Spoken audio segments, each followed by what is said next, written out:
Boa noite a todos. Boa noite. Hoje, 4 de fevereiro de 2020, nós estamos reunidos, todos nós, para estudarmos a obra Libertação. Nós estamos no capítulo 3, intitulado Entendimento. Nós rogamos ao nosso Senhor Jesus e aos nossos amigos espirituais que aqui estão, que possam nos ajudar na condução e, na verdade, nos inspirando no trabalho, para que possamos comentar e tirar realmente o espírito das letras, né? Nós vivemos a semana passada o caso Cláudio, não é verdade? Nós vivemos a situação em que o Cláudio, para ficar com o dinheiro, acabou mandando matar o primo. Teve a esposa e 2 filhas que nunca souberam do caso. Ele mandou matar o primo com o intuito realmente do dinheiro, de ficar com a herança. Então, hoje, no mundo espiritual, ele envolvido com outros espíritos bem adoecidos, bem perversos. As filhas tentando ajudar o pai, mas ele realmente está irredutível. E a mãe, numa atitude de sacrifício e de amor, se predispõe novamente. Cláudio vai reencarnar, ela reencarnará novamente, receberá Cláudio como esposo, receberá o primo ao qual ele matou como filho, receberá 6 entidades, aquelas entidades que estavam envolvidas com o Cláudio no mundo espiritual fazendo perversidade, e novamente as 2 filhas iriam retornar como filhas, que seriam daqueles 7 grupos. As 2 meninas seriam aquelas que teriam maior afinidade com o coração materno. Os demais seriam criaturas realmente bem complexas. Então, acompanhamos esse drama de um irmão que, para ter dinheiro, foi capaz de matar. Já fizemos também isso. E agora nós vamos conhecer o caso Gregório. Tudo indica que esse Gregório aqui foi o Papa no século XII, o Papa Gregório. O movimento que nós vamos ver aqui é de uma inteligência utilizada de forma equivocada. Então, nós vamos estudar aqui sobre o Gregório, esse Papa do século XII. E você imagina que esse livro aqui é de 1949. Ele desencarnou como o Papa Gregório e veio reencarnar, a probabilidade, talvez no século ou 19 ou 20. Que é quando está vendo a programação. Ele passou todos esses séculos no mundo espiritual. E não pensa que fazendo coisas boas, tá? O Gregório, ele administra uma falange no mundo espiritual. Então, quando a gente fala de espíritos perversos, a primeira coisa que nós espíritas temos que compreender, quando a gente fala em umbral, eu estou falando em sala de meditação. Estou falando em um purgatório, estou falando em uma sala que tu para pensar nas besteiradas que tu fizeste e a tua ficha cair e pedir perdão pelo que tu fizeste. Isso aí é fichinha. Isso aí não é para gente perversa, para gente lesa, né? Porque é leseira nossa. Nós não somos perversos, mas somos idiotas, porque a gente ainda se apega àquilo que não é real, àquilo que não nos espiritualiza. E às vezes fazemos besteirinhas, mas que acabam nos complicando, e a gente fica ali um período no umbral. Período que pode ser de dias, de horas, como pode ser de décadas. Mas nós temos espíritos que são direcionados, que são atraídos, que na verdade foi o mundo que eles viveram, que são realmente para vales.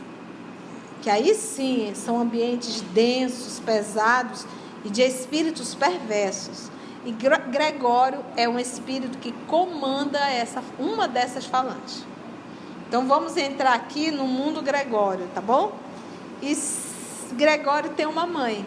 Então, nesse momento, quem se materializa nesse tempo, vou chamar assim, que é como André Luiz chama, é a mãe de Gregório. Tá bom? Então, nós temos o nosso Augusto, que vai fazer a voz do Gúbio. E eu vou solicitar... Rosiane, minha irmã, vem aqui fazer a mãe do Gregório. Não é pouca coisa não, viu? Então, estamos nós lá reunidos. A esposa de Cláudio já se manifestou através da materialização. já desapareceu, voltou para a colônia a qual estava, agora é uma nova materialização, que é a mãe de Gregório. Então, olha só, vamos só voltar um pouquinho. Ainda não voltara a mim mesmo de salutar divagação, quando outro lençol de alva substância, coroada de tons dourados, se fez visível no alto. Em breves instantes, revestida de luz, outra mensageira surgia na tribuna. Dos olhos irradiava doce magnetismo santificante. Ainda há pouco, no nível dos médios, nós estudamos sobre que os olhos são espelho da alma.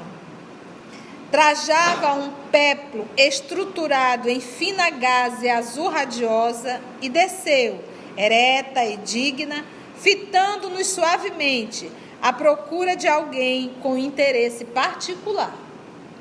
O instrutor ergueu-se, reverente, gúbio, a caminho na direção dela, qual um discípulo submisso. A recém-chegada pronunciou frases de paz, sem afetação, e endereçou-lhe a palavra em tom de infinita ternura. Lembra que tudo isso aqui está acontecendo e todos que estão no templo estão vendo e ouvindo. Isso não é algo particular, é algo no coletivo. Qual é o propósito? Para que todos possam aprender com o testemunho vivo daqueles grupos. Vamos lá ouvir a recém-chegada. Irmão Gúbio, agradeço-te o concurso dadivoso. Creio haver chegado efetivamente o instante de aceitar-te a ajuda fraterna em favor da libertação do meu infortunado Gregório. Espero, há séculos, pela renovação e penitência dele. Impressionado pelos imensos recursos do poder, no passado distante, cometeu hediondos crimes da inteligência. Internado em perigosa organização de transviados morais, especializou-se, depois da morte, em oprimir ignorantes e infelizes. Pelo endurecimento do coração, conquistou a confiança de gênios cruéis, desempenhando presentemente a detestável função de grande sacerdote em mistérios escuros. Chefia a condenável falange de centenas de outros espíritos detitosos, cristalizados no mal e que lhe obedecem com deplorável cegueira e quase absoluta fidelidade. Agravou o passivo de suas dívidas clamorosas, trazidas da insânia terrestre, e vem sendo instrumento infeliz nas mãos de inimigos do bem, poderosos e ingratos. Há 50 anos, porém, já consigo aproximar-me dele mentalmente. Recalcitrante e duro, a princípio, Gregório agora experimenta algum tédio, o que constitui uma bênção nos corações infiéis ao Senhor. Já lhe surpreendo no espírito rudimentos de necessária transformação. Ainda não chora sob o guante do arrependimento benéfico e parece-me longe do remorso salvador.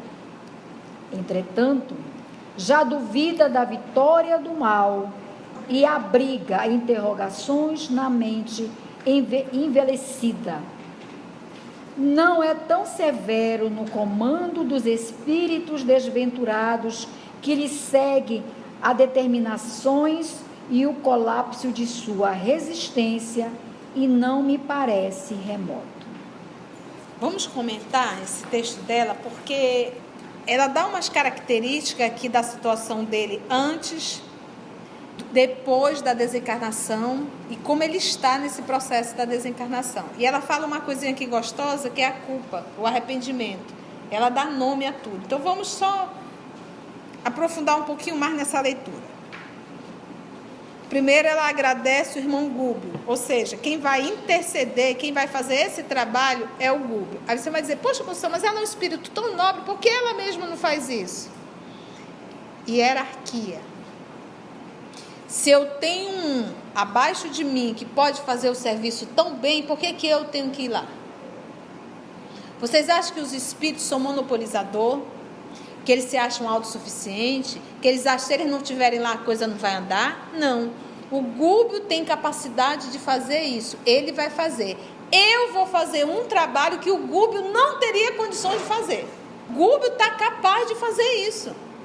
Mas o trabalho que eu tenho que fazer, eu falando da mãe do Gregório, o Gúbio não poderia fazer. Então, por que eu vou fazer, mesmo sendo a mãe?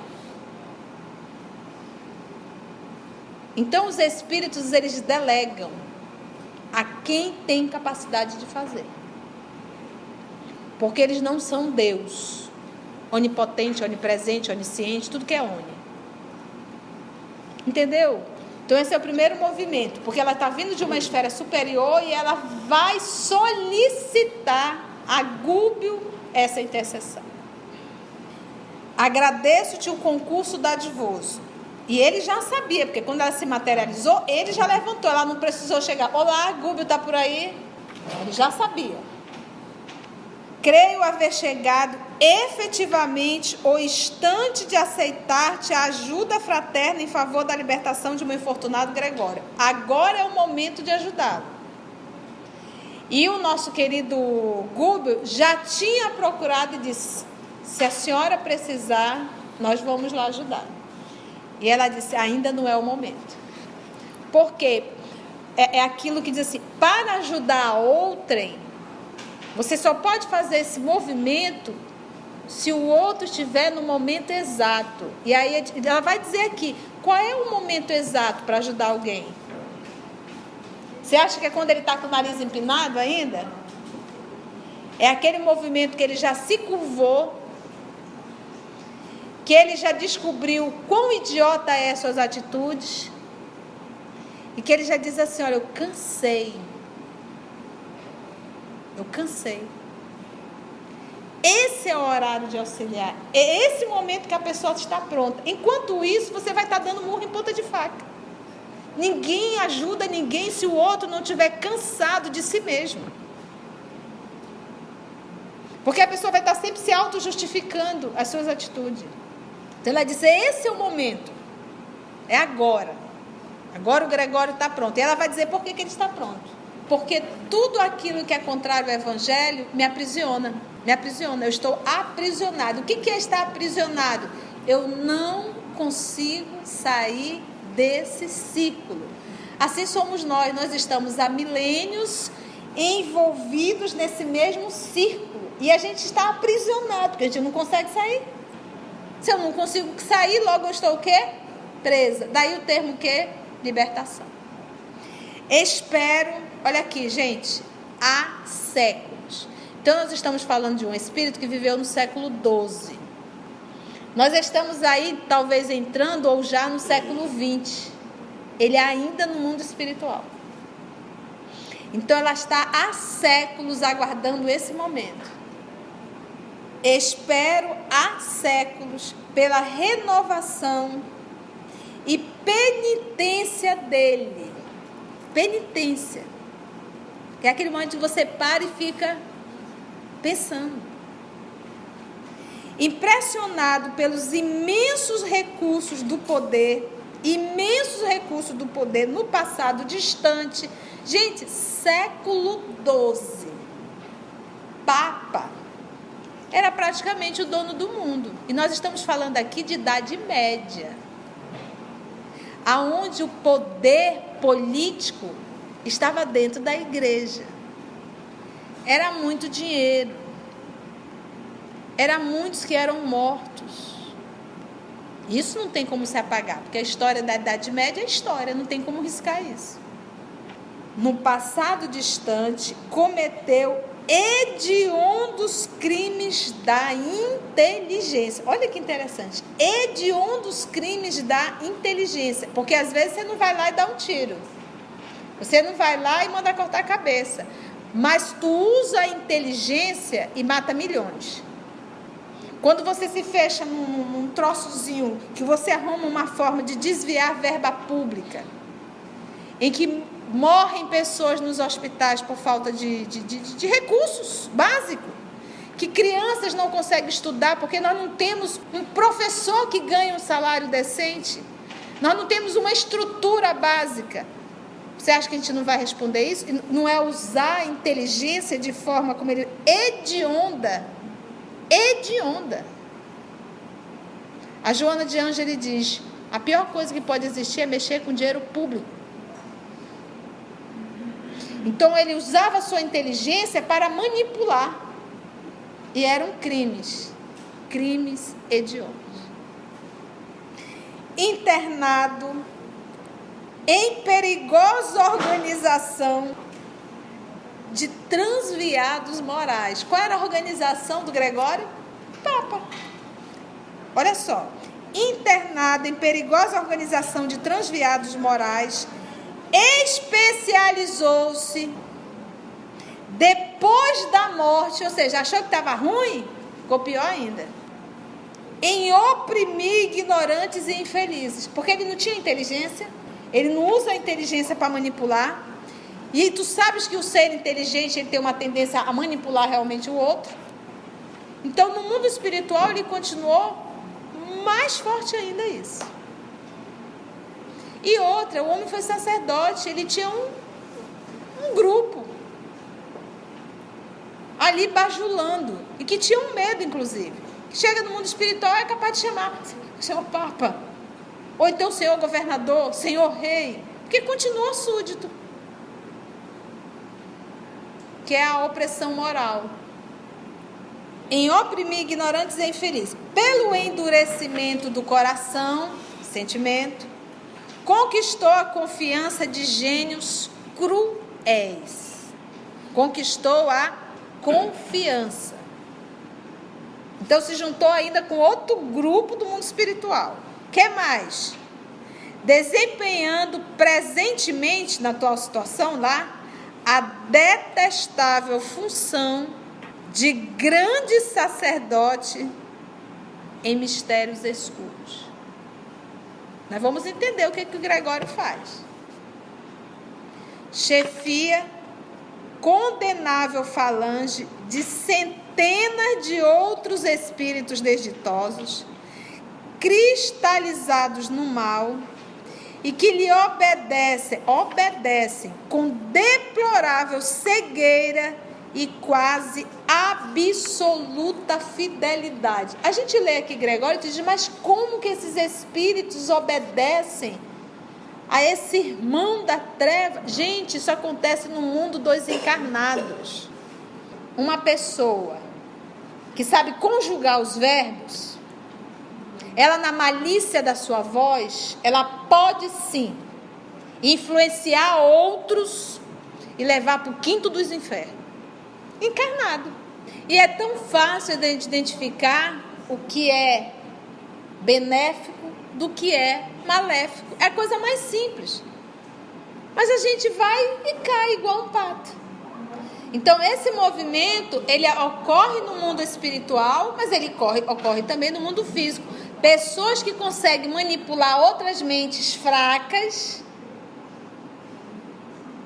e acaba fazendo como nós tivemos Hitler e tantos outros.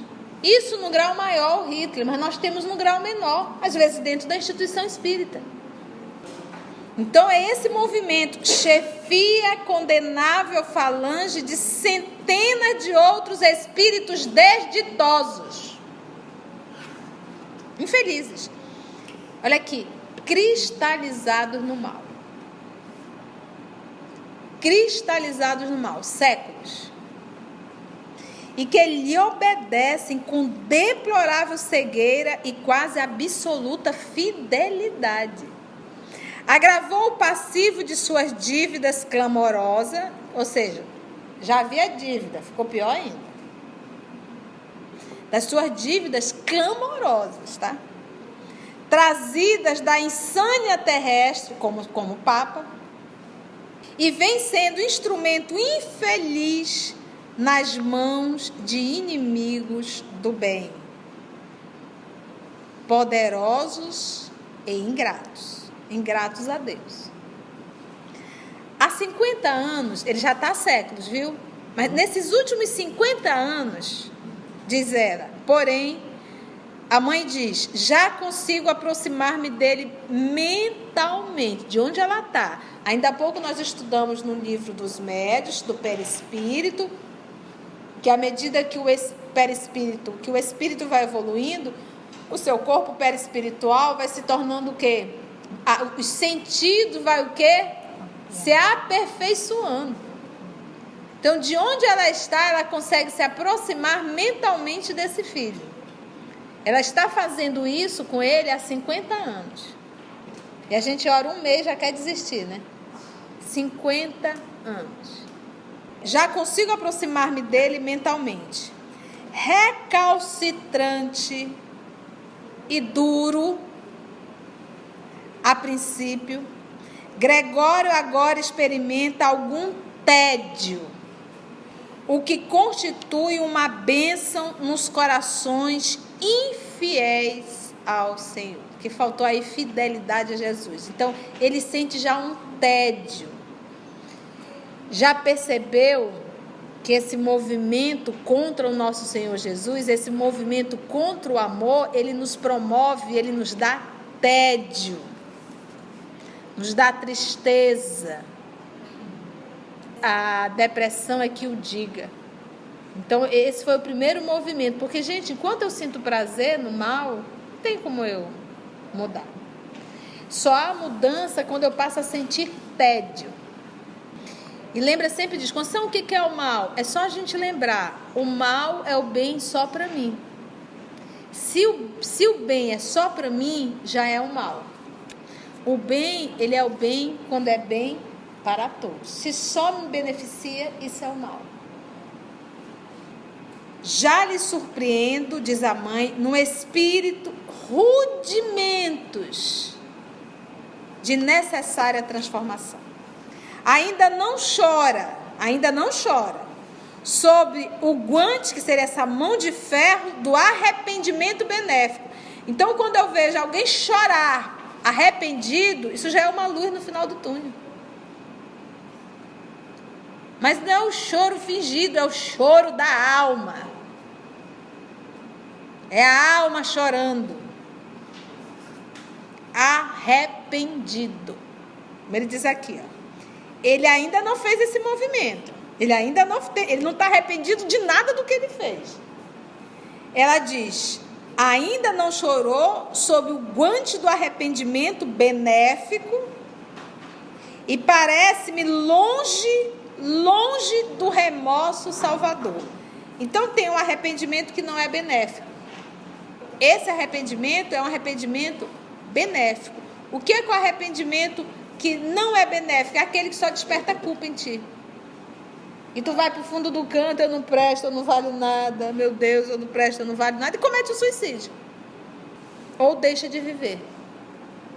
O arrependimento benéfico é: arrepende-se de tudo que fiz e me levanto e me proponho a não mais repetir. Entendeu? É isso. O evangelho ele é muito claro, gente. Não podemos adorar a dois senhores. Isso é regra básica. É regra básica. Não posso adorar a dois senhores. Se eu adoro as coisas, se eu adoro mamon, eu nunca conseguirei servir meu próximo, porque eu vou estar sempre colocando na balança ganhos e perdas. E o outro é só um detalhe. O que eu quero avaliar é lucro. Por isso é que Jesus diz, então não dá, porque eu vou estar sempre valorizando o ter do que o ser.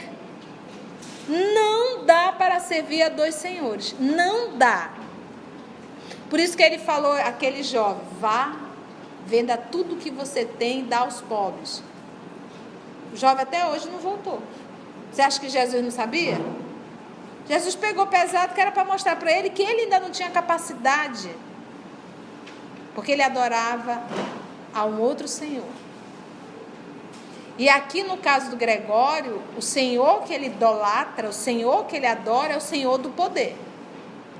Logo, ele foi infiel ao noivo. Quem é o noivo? Jesus Cristo. Quem é o esposo? Deus.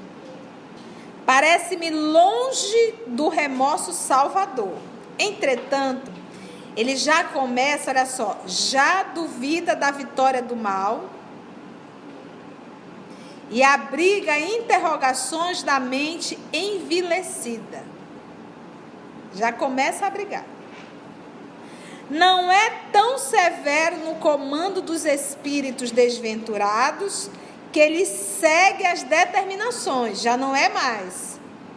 E o colapso de sua resistência não me parece remoto, distante.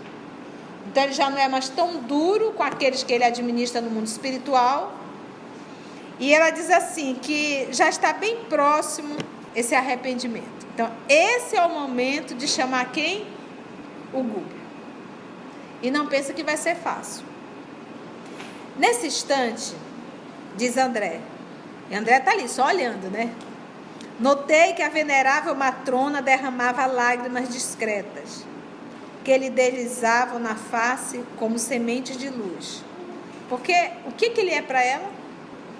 Mãe, filho.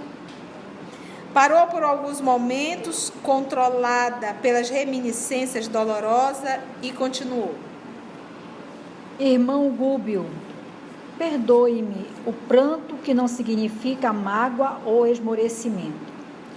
Na pauta do julgamento humano comum, meu filho espiritual será talvez um monstro. Para mim, contudo, é a joia primorosa do coração ansioso e enternecido. Penso nele qual se houvera perdido a pérola mais linda no mar de lama e tremo de alegria ao considerar que vou reencontrá-lo. Não é paixão doentia que vibra em minhas palavras, é o amor que o Senhor acendeu em nós, desde o princípio. Estamos presos diante de Deus pelo magnetismo divino, tanto quanto as estrelas que se imantam umas às outras no império universal. Não encontrarei o céu sem que os sentimentos de Gregório se voltem igualmente para a eterna sabedoria. Tamo-nos na criação com os raios de vida imperecível que emitimos uns para com os outros. Como posso surpreender a perfeita aventura se recebo do Filho amado tão somente raios de forças desvario? Ela diz assim, na pauta do julgamento humano comum, o meu filho espiritual será talvez um monstro. E ela coloca meu filho espiritual. Para mim, contudo, é a joia primorosa do coração ansioso e enternecido. Coisas de mãe. Penso nele qual se houvera perdido a pérola mais linda no mar de lama. Pensa, a pérola e o mar de lama. É quase impossível você achar, né? E tremo de alegria ao considerar que vou reencontrá-lo. Tremo de alegria. Aí ela justifica e diz assim, não é paixão doentia que vibra em minhas palavras. É o amor que o Senhor acendeu em nós, desde o princípio. Estamos presos diante de Deus pelo magnetismo divino, tanto quanto as estrelas que se mantam umas às outras no Império Universal. Eles estamos presos em Deus, estamos presos diante de Deus, estamos presos diante do amor. Então, diz, o que me prende a Gregório não é paixão, o que me prende a Gregório é amor. Ela soube esperar séculos e 50 anos se aproximando mentalmente dele. Não encontrarei o céu sem que os sentimentos de Gregório se voltem igualmente para a eterna sabedoria. Não tem como eu ir esquecendo Gregório. Eu não posso gozar de um paraíso sabendo que o filho se debate no inferno. Você consegue entender isso? Você que é mãe, você consegue ficar em paz na sua cama, dormir, respirar agradavelmente, sabendo que um filho teu está se debatendo no sofrimento? Você consegue dormir sabendo que o teu filho está no hospital sozinho, jogado no leito? Porque é do instinto até maternal.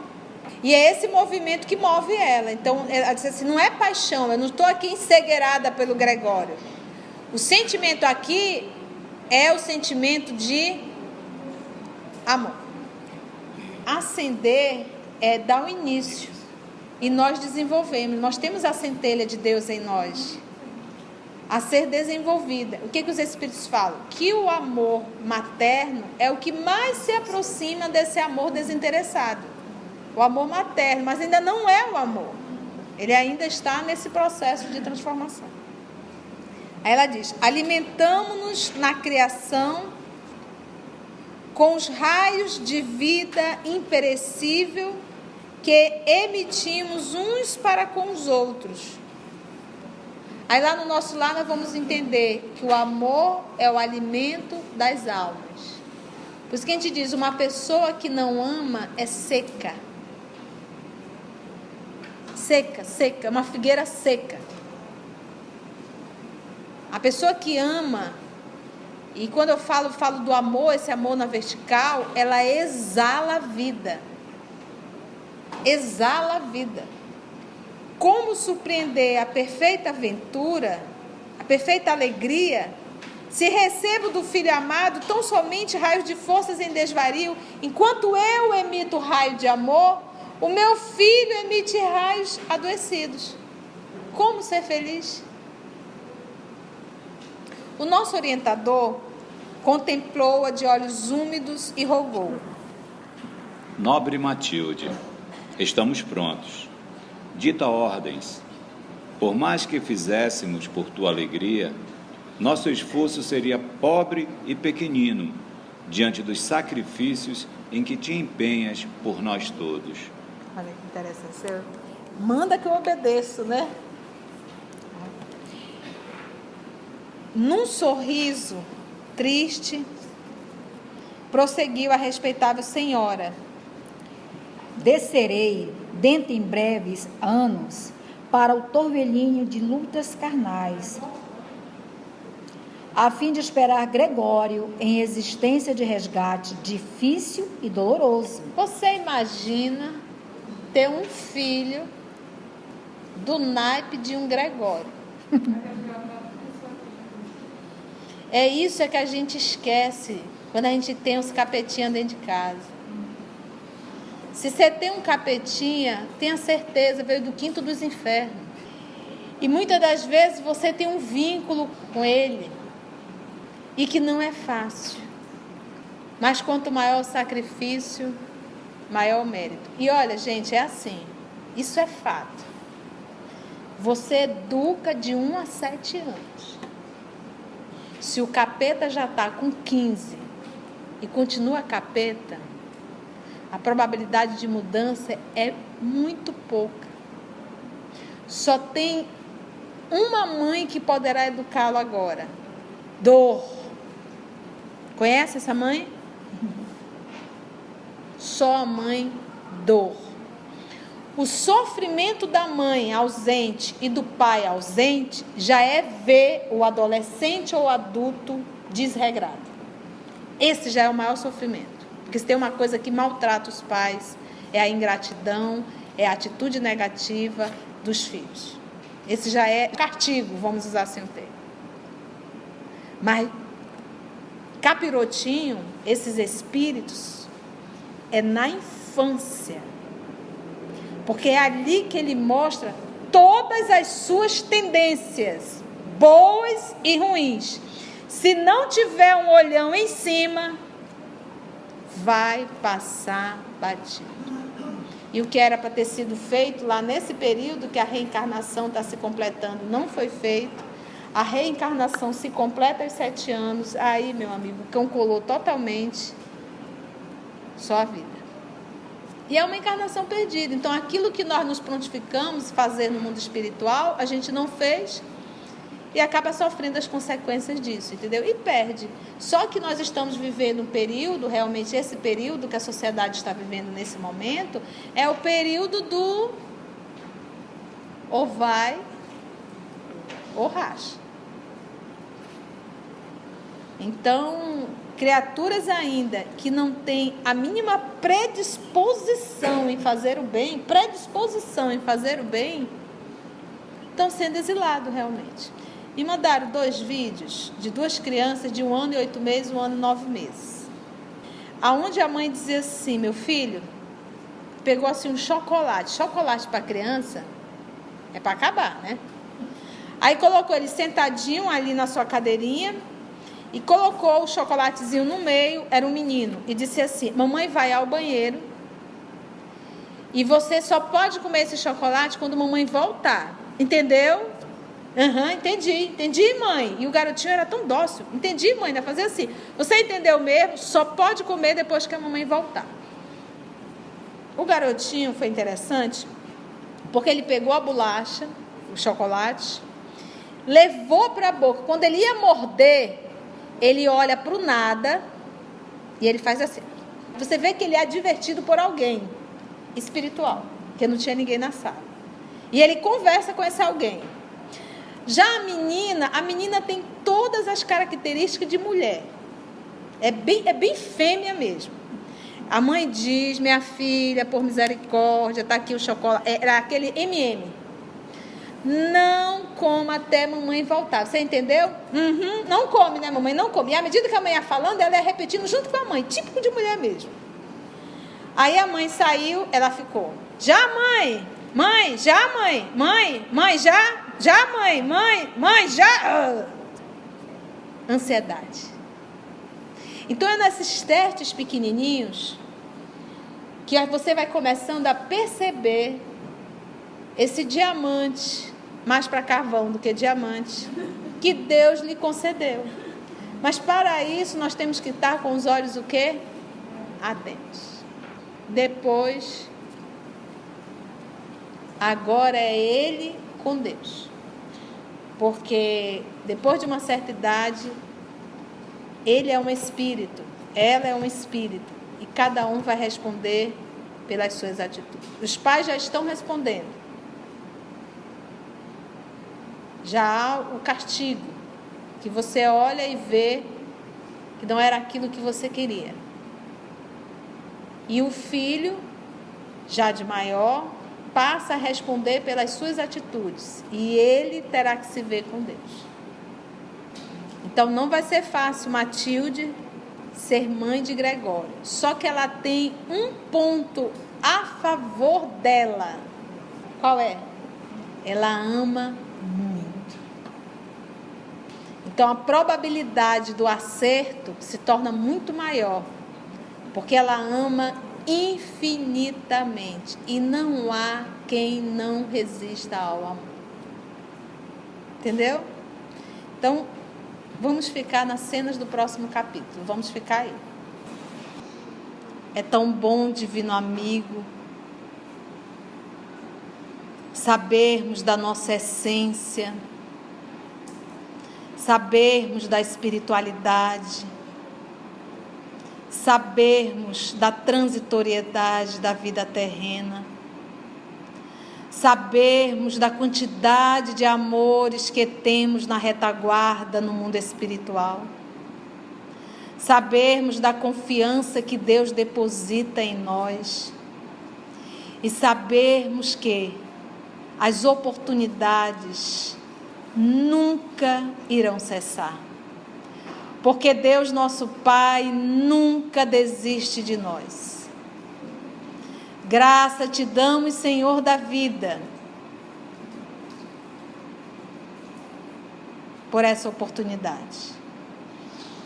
Graça te damos, Senhor da vida, por esse encontro por esse estudo, por essa doutrina que nos consola. E que nós possamos, Senhor, uma vez mais, refletirmos em tudo que estudamos. Muito obrigada, amor de nossa vida, e muito obrigada a todos nós e a todos os nossos amigos espirituais. Que assim seja.